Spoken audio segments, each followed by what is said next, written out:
So I'm here to talk to you guys today a little bit about Twitter, its basic functions, and how it can possibly be incorporated into your classroom potentially, both in elementary and high school age classrooms. Okay, so if you're not familiar with Twitter, let's go over a few of the basic functions and how it's used. So Twitter is described as basically a microblogging website, meaning that the purpose is to create these tweets or miniature blogs that are 140 characters or less. So this is a typical home screen that you would look at if you were to log into the application or website of Twitter. And in the upper left-hand corner, there is a compose a tweet little text box, and larger it looks like this. And that is where you compose your tweet.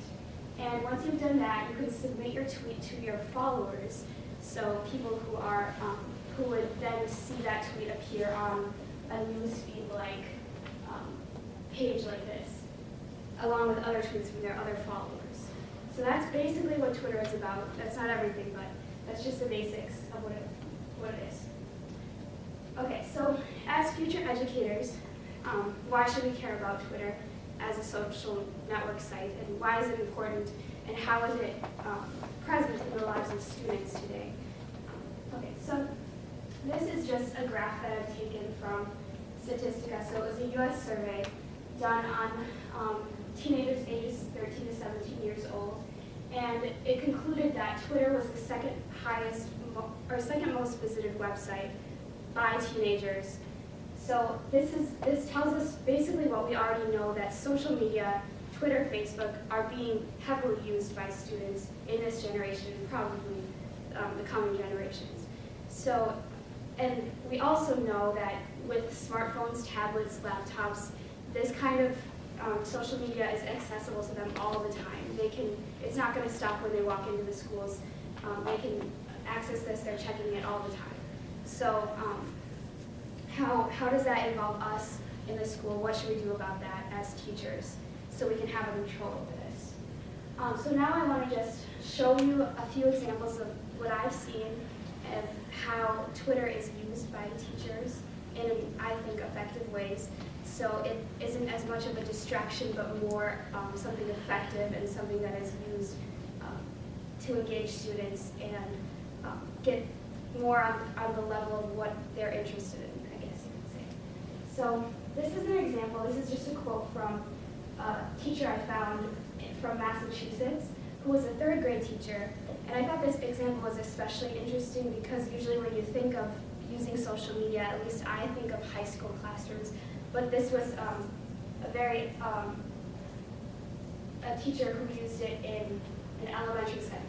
So what he did was create a classroom Twitter account, and he posted a new tweet every day of the school year that had something that was special that happened in the class that day.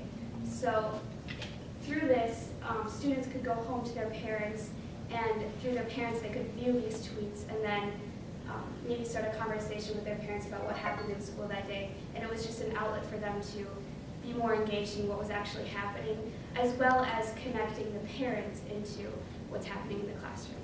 So I thought that was pretty neat. And then the other example that I sort of knew about before was from a high school teacher from my old high school who has her own classroom Twitter account. And so, I have permission to show this to you guys, but it's basically, she uses it for kind of a dual purpose. One being to remind students of different things, as you can see by this tweet. It's reminding them to bring like a certain assignment to class. Since they're already checking this website, she's using it as a tool to her advantage, so that while students are checking Twitter, they'll see something for an assignment they have or something within the academics of her class.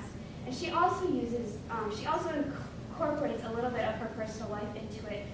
She has pictures of places she's been, and I think that in the same way that bringing in a PowerPoint presentation to her class, where she's standing in front of them, bringing in pictures about herself, or doing like an About Me PowerPoint, she's doing that same thing through a medium which students are really comfortable with and they're already using. So it's establishing a lot more credibility with the teacher and really getting them engaged in the students' lives. So I think that was really effective as well. And I guess just to wrap everything up, I really hope that what you get from this presentation is that my biggest fear with social media is that it's becoming something more of a distraction. And I really think that if teachers have a grasp on what social media is and how it can be used effectively and how a teacher can have control over it in their classroom, then that's a way that it can be used effectively, and not just letting kids, just using it for distractions in the classroom, because we really want students to be engaged all the time. So, thank you.